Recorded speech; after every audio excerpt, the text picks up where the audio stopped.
তাহলে B14 তে বলছে nice company sales LED TV, the company offer its customer two year warranty contract. Nice company LED TV বিক্রি করে। এই company তার কাস্টমারকে 2 বছর মেয়াদী ওয়ারেন্টি চুক্তি দিচ্ছে বা বিক্রি করছে। ডিউরিং 2019 জি ভাই। কোম্পানি সোল্ড 15,000 ওয়ারেন্টি কন্ট্রাক্ট এর টাকা 99 ইস। তাহলে ওই কোম্পানি 2019 সালে 15,000 ওয়ারেন্টি চুক্তিপত্র বিক্রি করছে 99 টাকা করে। দ্য কোম্পানি স্পেন্ড টাকা 1,80,000 সার্ভিসিং ওয়ারেন্টিজ ডিউরিং 2019 সালে কোম্পানি ওয়ারেন্টি সেবা বাবদ 1,80,000 টাকা পরিশোধ করছে, ব্যয় করছে। And it is estimated that, এবং এটা ধারণা করা হয়েছিল অ্যাডিশনাল টাকা 9 লাখ, এবং অতিরিক্ত 9 লাখ টাকা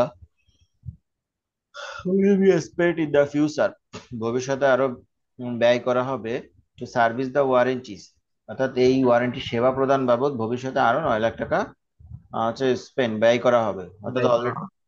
অলরেডি 19 সালে ব্যয় করছে 1,80,000, ভবিষ্যতে আরো ব্যয় করবে 9 লাখ টাকা।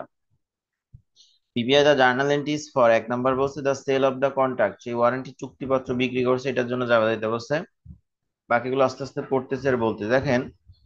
এই কন্ট্রাক্ট চুক্তিপত্র বিক্রি আর পণ্য বিক্রির মধ্যে আলাদা পার্থক্য আছে। ওয়ারেন্টির চুক্তিপত্র বিক্রয় করা হয়েছে, ওয়ারেন্টি বিষয়টা আমরা জানি সবাই মোটামুটি, আমরা আজকে পণ্য ক্রয় করলে ভবিষ্যতে পণ্যের কোনো সমস্যা হলে সেটা সার্ভিসিং বাবদ, সেইটা সার্ভিসিং তারা ফ্রি করে দেয় বা আমার সেবা দিয়ে দেবে, এই যে চুক্তিপত্র হয় তাদের সাথে, এটা হচ্ছে ওয়ারেন্টি কন্ট্রাক্ট। আমি একটা কথা আগেও বলেছিলাম যে আমরা স্বাভাবিকভাবে যে সকল পণ্যের উপর ওয়ারেন্টি পাই, যে আমরা জানি যে এই পণ্যটার উপর এত বছরের ওয়ারেন্টি আছে, আমি গেলি ফ্রি সার্ভিসিং করে দেবে, এটা আসলে মোটামুটি ভুল ধারণা। আমরা বলছি যে আমরা যে পণ্যটা ক্রয় করতেছি ও তারা যে বিক্রি করতেছে ওই বিক্রয় মূল্যের মধ্যে ওয়ারেন্টি টাকা বাবদ তারা টাকা কেটে রাখে।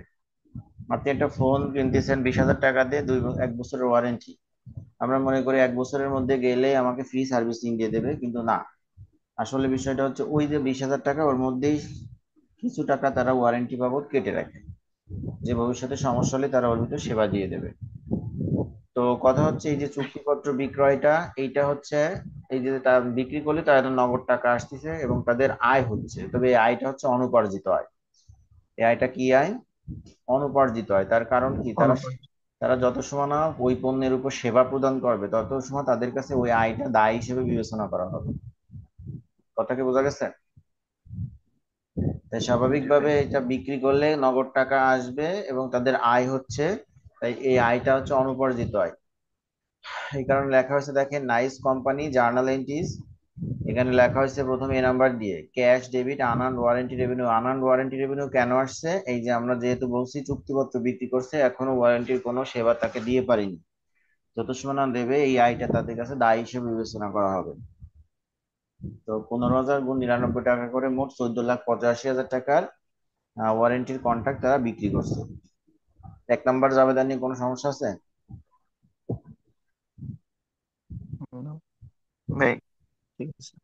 2 number, the cost of servicing the warranties, এই যে ব্যয় করছে ওয়ারেন্টি সেবা দেওয়ার জন্য যে ব্যয় করছে, the cost of servicing the warranty, তো এই যে ওয়ারেন্টি সেবা দেওয়া বাবদ ব্যয় করছে 1,80,000 টাকা 2019 সালে ব্যয় করছে। ওয়ারেন্টি এক্সপেন্স ডেবিট আর ক্যাশ ক্রেডিট ব্যয় হয়ে গেছে already. Warranty expense debit cash credit 1,80,000। এবার আছে দেখেন সি নাম্বারে the recognition of warranty revenue. এই দেখেন এখানে বলিছে ওয়ারেন্টির আয়ের স্বীকৃতি প্রদান করেন। আমাদের এই 1 নম্বর জাবেদায় আমরা ওয়ারেন্টির আয়টা দায় হিসেবে দেখাইছিলাম, এখান থেকে আপনার স্বীকৃতি প্রদান করতে হচ্ছে, আয়ের কিছু স্বীকৃতি। মানে কিছু স্বীকৃতি বললাম কেন, আপনি দেখেন 14,85,000 টাকা সেবা দেওয়ার কথা ছিল আপনার, মোট সে 14,85,000 টাকা সেবা দেওয়ার কথা। আপনি মানে 14,85,000 টাকা আয় হিসেবে দেখাবেন কখন? আপনি প্রথম বছরে ব্যয় করছেন 1,80,000, আর দেখেন এই যে ভবিষ্যতে আরো ভবিষ্যতে ব্যয় করবেন কত, 9 লাখ টাকা। প্রথম জি বছরে ভাই। ব্যয় করছেন 1,80,000 আর ভবিষ্যতে আরো সার্ভিস দেবেন হচ্ছে 9 লাখ টাকার। তাহলে মোট 10,80,000 টাকার সেবা যদি আপনি প্রদান করেন, তাহলে আপনি 14,85,000 টাকাকে আয় হিসেবে দেখাইতে পারবেন। কথাটা এইভাবে বুঝতে হবে যে 1,80,000 প্রদান করছে, ভবিষ্যতে আরো 9 লাখ দেবে, তাহলে 9 লাখ আর 1,80,000 10,80,000, মোট 10,80,000 টাকা যদি সেবা প্রদান করা হয়, তাহলে 14,85,000 টাকাকে আয় হিসেবে ধরা যাবে। আমি কি বোঝাতে পারছি কথা? হ্যাঁ, কিন্তু তার মানে 10, এখন 1,80,000 টাকা ব্যয় হয়েছে, আর ভবিষ্যতে 9 লাখ ব্যয় হবে। হ্যাঁ, তাহলে ও। এই দুইটা মিলায়ে যখন ব্যয় হবে সম্পূর্ণ 10,80,000, তাহলে 14,85,000 টাকা তখন সে আনুপাতিক হারে আয় দেখা, সম্পূর্ণ আয় দেখাইতে পারবে। তাহলে এখন আমার কথা হচ্ছে যে 10,80,000 টাকার জায়গায় আমরা ব্যয় করতে পারছি প্রথম বছরে কত টাকা? 1,80,000। 1,80,000। তাহলে যে যতটুকু কাস্টমারকে ব্যয় করব বা কাস্টমার যতটুকু সেবা দেব সেইখান থেকে টোটাল আয় থেকে ততটুকু, মানে টোটাল যে দায় ছিল সেইখান থেকে ততটুকু আমার আনুপাতিক হারে আয় হবে। হুম, হুম। তাই এখানে আমরা আয়ের স্বীকৃতি দিয়েছি, দেখেন দায় কমাইছে আয় বাড়িছে, unearned warranty revenue debit, warranty revenue credit. আগে জাবেদা ক্লিয়ার হন, আমি আরো টাকা বোঝাচ্ছি আবার। তাহলে আমাদের আয়ের স্বীকৃতি দিতে বলছে, দায় কমবে আয় বাড়বে, সেই জাবেদা আমরা দিলাম। দিয়ে ওই সে একই কথা আমি কিন্তু ঘুরে ফিরে বলতেছি ভাই, 1,80,000 টাকার সেবা প্রদান করছি, ভবিষ্যতে আরো যদি 9,80,000, ভবিষ্যতে আরো 9 লাখ টাকার সেবা দেবো, তাহলে ওই 1,80,000 আর 9 লাখ মিলে মোট 10,80,000। তার মানে কথা হচ্ছে 10,80,000 টাকা সেবা দিলি 14,85,000 টাকাকে আয় হিসেবে দেখাইতে পারবো। কিন্তু আমি কি আসলে 10,80,000 টাকা সেবা তাকে এখনো দিয়ে পারছি প্রথম বছরে? প্রথম বছরে তাকে না। অনলি দিচ্ছি 1,80,000 টাকার সেবা, তাহলে 1,80,000 টাকার সেবা দিলে তাহলে আমি 14,85,000 টাকা দায় ছিল আমার কাছে, এখান থেকে কতটুকু আয় হিসেবে দেখাইতে পারবো? তাই এখানে এই কথাটা হচ্ছে এরকম যে 10,80,000 টাকায় সেবা দিছি 1,80,000 টাকায়, 10,80,000 টাকায় সেবা দিছি 1,80,000, 1 টাকায় কত? আর 14,85,000 টাকার জন্য আমার সেবা বা আমার আয় কতটুকু হবে? বুঝা গেছে?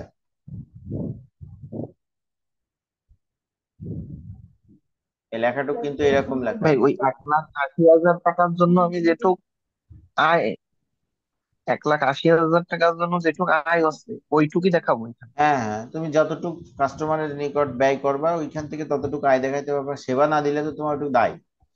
তোমার টোটাল সেবা দিবা 10,80,000, কিন্তু তুমি 10,80,000 টাকা দিলেই 14,85,000 টাকাকে আয় হিসেবে দেখাইতে পারবা। কিন্তু তুমি তো দিছে 1,80,000 টাকার সেবা প্রথম বছরে, তাহলে ওই মোট আয় থেকে তুমি কতটুকু আয় দেখাইতে পারবে বা এখন 14,85,000 টাকা থেকে মোট কতটুকু আয় দেখাইতে পারবে, যতটুকু আনুপাতিক সেবা দিছো ততটুকু। জি ভাই। হ্যাঁ। তাহলে আমার 2,47,500 টাকা আমি আয় হিসেবে দেখাইতে পারতেছি। ঠিক আছে? আচ্ছা ভাই। আচ্ছা, এবার আসো,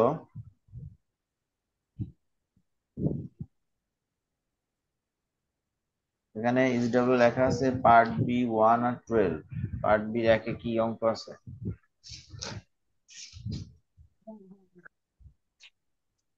পার্ট বির এক পারবা তোমরা, এসডব্লিউ করে রাখো পার্ট বির এক। আর পার্ট বি বি 12 আছে, বি 12টা একটু করানোর দরকার ছিল। বি 12 হবে না, পার্ট বি এক আর বি 13 হবে এখানে, ঠিক আছে? বি 13 ওই সেলস এবং সেলস ট্যাক্স সংক্রান্ত, ঠিক আছে?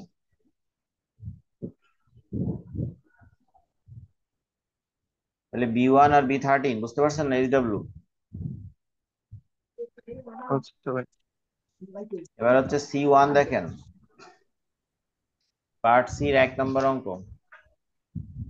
এটাও আজকে মোটামুটি ওয়ারেন্টির একটা আছে এখানে, সেই ওয়ারেন্টির ক্লাসটা করাচ্ছি দেখেন।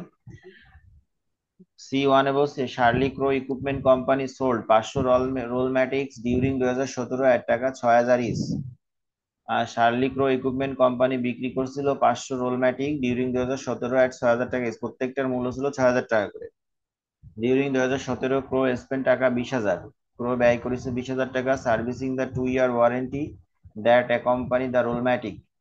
অর্থাৎ 2 বছর মেয়াদি ওয়ারেন্টি নেওয়া হয়েছিল, যার ভিতর ব্যয় করছে 17 সালে 20,000 টাকা। ওয়ারেন্টিটা ছিল 2 বছরের জন্য, আর 1 বছরে ব্যয় করছে 20,000 টাকা।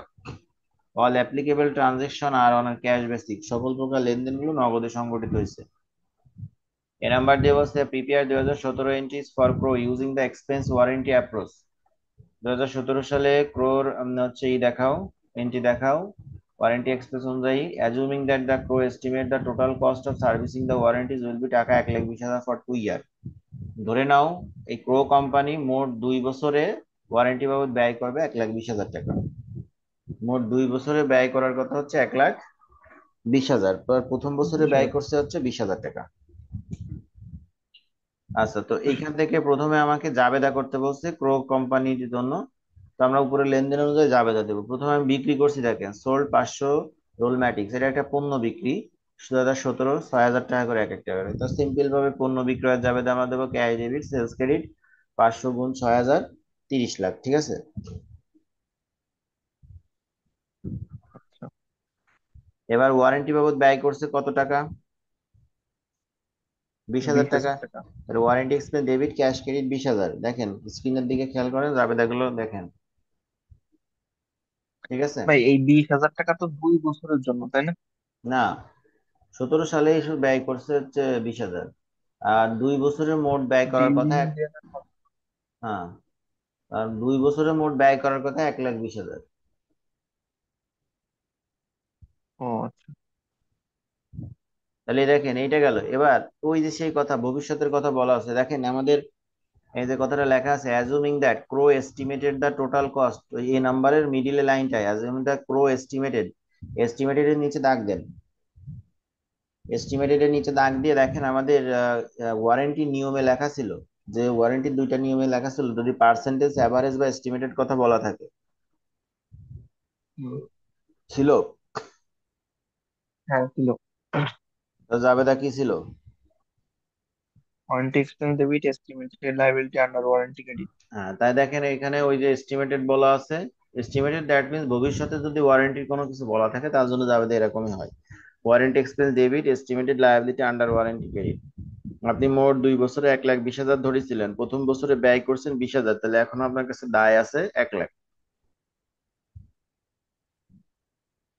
বুঝেছেন কথা? হুম। আপনার টোটাল ধরা হয়েছিল 1,20,000, আপনি ব্যয় করছেন 20,000, তাহলে জি এখনো ভাই। দায় আছে কত? 1,00,000। 1 লাখ। হ্যাঁ, ওই সেইটা দেখানো হয়েছে আপনার কাছে, ওয়ারেন্টি হুম। আনুমানিক দায় বাবদ কত টাকা এখনো আছে, এটা হচ্ছে 1,00,000 টাকা। 1 নাম্বার রিকোয়ার্ড শেষ, এইটুক ভাই, কি বোঝা? এখানে তো হ্যাঁ, কি বলো। রিকোয়ার্ড এর শুধু এই একটাই জাবেদা দেবো, নাকি এই উপরের এই অংশেরও জাবেদা দিতে? উপরের অংশ মিলায়ে রিকোয়ার্ড এ সব, মানে রিকোয়ার্ড এর উপরের অংশ মিলায়েই হচ্ছে সম্পূর্ণ রিকোয়ার্ডে। রিকোয়ার্ড ও 20 জনিত আচ্ছা। আলাদা তথ্য দেওয়া আছে,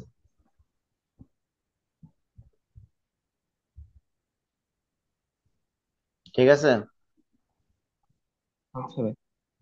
এবার আসেন, দেখেন লিকয়েড বিতে লেখছে prepare 2017 entries for Crow assuming that the warranties are not an integral part of the sales. খেয়াল করেন, আবার 2017 সালে জাবেদা দিতে বলছে, ধরে নেন এই যে হচ্ছে ওয়ারেন্টিটা দেওয়া হয়েছে, এটা একটা অংশ নয়, বিক্রয়ের একটা অংশ নয়, বিক্রয়ের একটা অংশ নয়। তার মানে দেখেন আমরা এই যে প্রথমে বিক্রি করছিলাম cash debit sales credit 30 lakh টাকা, হুম। আমি কিন্তু বলেছিলাম ওয়ারেন্টিকৃত পণ্যের যে বিক্রয় মূল্যটাকে নগদে রেখে দেওয়া হয়, তার ভিতর ওয়ারেন্টির টাকাও রেখে দেওয়া হয়, বলেছিলাম না? জি ভাই। তার মানে এই যে 30 লাখের মধ্যে আমার ওয়ারেন্টি টাকাটা রেখে দেওয়া আছে। তো প্রথম অঙ্কে আমার প্রথম রিকোয়ারমেন্টে ওটা আর আলাদা করতে বলিনি, তাই আমরা সরাসরি বিক্রয় জাবেদা দিচ্ছি। কিন্তু রিকোয়ার্ড বিতে যায় বলেছে, দেখেন assuming that the warranties are not an integral part of the sales, বিক্রয়ের একটা অংশ নয়। তার মানে ওয়ারেন্টি আলাদা, বিক্রয় আলাদা। যেখানে ওরা ওয়ারেন্টি টাকাটা দেখেন আলাদা করে দিচ্ছে, assuming that the sales total টাকা 1,50,000 related to sales of warranty contract, ধরে নেন টোটাল বিক্রয়ের মধ্যে 1,50,000 টাকা হচ্ছে হ্যাঁ। ওয়ারেন্টি কন্ট্রাক্ট বাবদ। তাহলে টোটাল বিক্রয় 30 লাখ, তার 1,50,000 টাকা হচ্ছে আমার ওয়ারেন্টি কন্ট্রাক্ট বাবদ, তাহলে বাকি টাকা সেলস। কথা কি বোঝা গেছে? মোট 30 লাখ টাকা বিক্রি করছি, তার ভিতর 1,50,000 টাকা ওয়ারেন্টি বাবদ বলে দিচ্ছি, তাহলে বাকি 28,50,000 কি আমার সেলস না? হ্যাঁ। হ্যাঁ, মানে ওই মোবাইলটা আপনার কাছে বিক্রি করছে 28,50,000, কিন্তু আপনার কাছে রাখিছে 30 লাখ, ওই 1,50,000 টাকা তারা ওয়ারেন্টি বাবদ রেখে দিয়েছে সাপোজ এরকম। তাহলে এখন দেখেন ওই যে যে টাকাটা 1,50,000 টাকা রাখছে ওরা, এটা ওদের আয় হিসেবে দেখা যায়, কিন্তু আয়টা কি আহ, হয়েছে এখনো, নাকি আয়টা দায় বলেন তো? অনুপার্জিত আয় না, এখনো তো সেবা দিয়ে পারিনি, না, সেবা দিয়ে পারছে না, না, সেবা দিন। নেই এখনো। তাই দেখেন এই প্রথম জাবেদাটা খেয়াল করেন, ক্যাশ ডেবিট সেলস ক্রেডিট আর আনআর্নড ওয়ারেন্টি রেভিনিউ ক্রেডিট। নগদে 30 লাখ পাইছে, যার ভিতর ওয়ারেন্টি বাবদ পাইছে 1,50,000, বাকি 28,50,000 টাকা বিক্রয় বাবদ, ফেরত পাবো। ঠিক আছে। জি ভাই। আচ্ছা, আরেকটা কথা মনে রাখতে হবে, আমরা যখনই বিক্রি করব তখনই আমাদের যে ওয়ারেন্টি যে সেবাটা দিছি সেই সেবাটা মানে যতটুকু সেবা প্রদান করছি আমরা এই সেবাটাকেও রেকর্ড করতে হবে। আমাদের বিক্রয়ের সাথে ওয়ারেন্টি রিলেটেড। এবং আমাদের যদি বিক্রয় মানে আমরা যদি কখনো প্রথম বছরের সেবা দিই, যদি দ্বিতীয় বছরে করতে যাই বা নতুন কোনো রেকর্ড করতে যাই, তো প্রথম বছরের ওই যে ওয়ারেন্টি সেবাটা দিছি ওটা আমাকে রেকর্ড করতে হবে। কেন রেকর্ড করতে হবে? কারণ হচ্ছে মনে করেন 2-3 বছরের আহ কোনো একটা পণ্যে 2 বছরের ওয়ারেন্টি। এখন ওই পণ্যে প্রথম বছরে আপনার কাছে সেবা নিয়ে গেছে সাপোজ 20,000 টাকা বা এই অঙ্কের ভাষা অনুযায়ী 20,000 টাকা সেবা আপনি তাকে দিচ্ছেন। এখন ওইটা যদি আপনি প্রতি বছর রেকর্ড না করেন তাহলে তো পরের বছরে আবার যখন আসবে তখন তো আপনি বা মনে করবেন বা সে কবে যে এই পণ্যের উপর কোনো সেবা দেওয়া হয়নি। তখন আপনাকে আবার নতুন করে সম্পূর্ণ মূল্যের উপরই কি করতে হবে? সেবা দিতে হবে। আপনাদের একটা লিমিটেশন বা কোম্পানির একটা তো থাকে যে আমি 1.5 লাখ টাকা নিয়েছি তাই এর মধ্যেই তাকে সেবা দেবো। কিন্তু আপনি যদি দু একবার রেকর্ড না করে রাখেন, প্রতিবার রেকর্ড করে না রাখেন, তাহলে তো ওই হিসাবটা আপনার কাছে থাকবে না যে কয় টাকার সেবা তাকে আমি দিছি। তাই বলছি যে এখানে আমাদের এই যে প্রথম বছরে ব্যয় করছিল 20,000 টাকা, দেখেন উপরে যেমন বিক্রয় করে তারপরেই আমরা ব্যয়টা রেকর্ড করছিলাম, তো এখানেও আমাদের এখানে এই বিক্রয়ের সাথে কয় টাকা প্রথম বছরে ব্যয় করছিলাম সেই ব্যয়টা রেকর্ড করতে হবে ওয়ারেন্টির জন্য। Warranty expense debit cash credit করা হয়েছে। কথাটা কি বুঝতে পারছেন? এটা হচ্ছে ওই প্রথম বছরটা আবারও রেকর্ড করলাম। হ্যাঁ, মানে যখন তুমি বিক্রয় রেকর্ড করবা নতুন করে, এই ব্যয়টাও তোমাকে রেকর্ড করতে হবে। তোমার আগে বিক্রয় ছিল 30 লাখ, এখন বিক্রয় 28,50,000। তো সে যাই হোক, পণ্য তো একই পণ্য ছিল, তো ওই পণ্যের উপর তুমি তাকে অলরেডি 20,000 টাকা সেবা দিছো না? তুমি নতুন করে লেনদেনটা জি ভাই। তুমি করতেছো, ওয়ারেন্টি টাকা আলাদা করে দিচ্ছ। তো এই পণ্যের উপরই তো তাকে তুমি অলরেডি 20,000 টাকার কি দিয়ে দিছো? ওয়ারেন্টি বা সেবা দিয়ে দিছো। তো এইটা তোমার বিক্রয়ের সাথে সাথে তাই এই ব্যয়টাও রেকর্ড করতে হবে।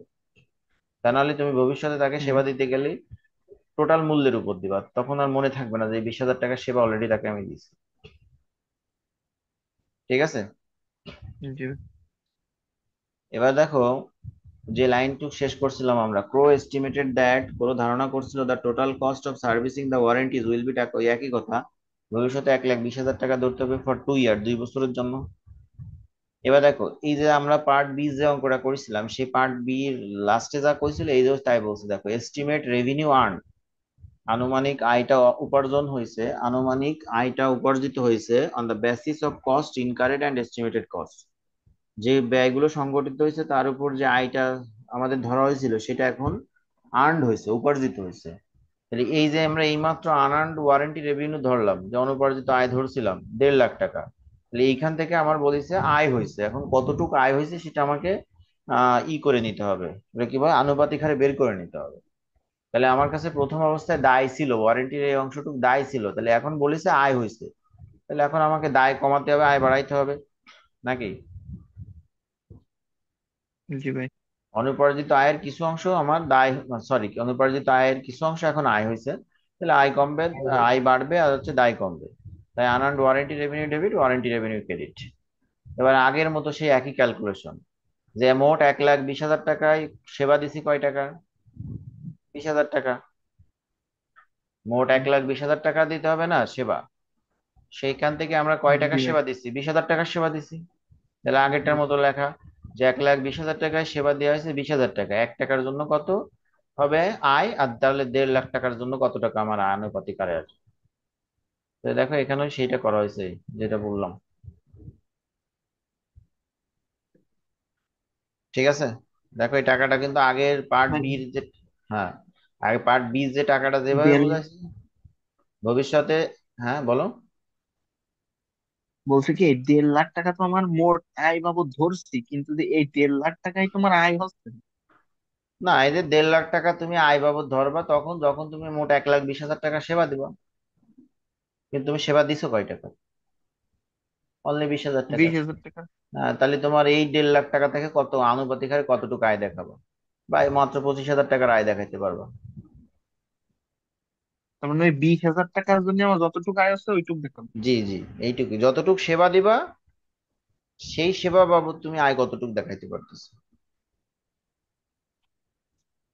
জি ভাই।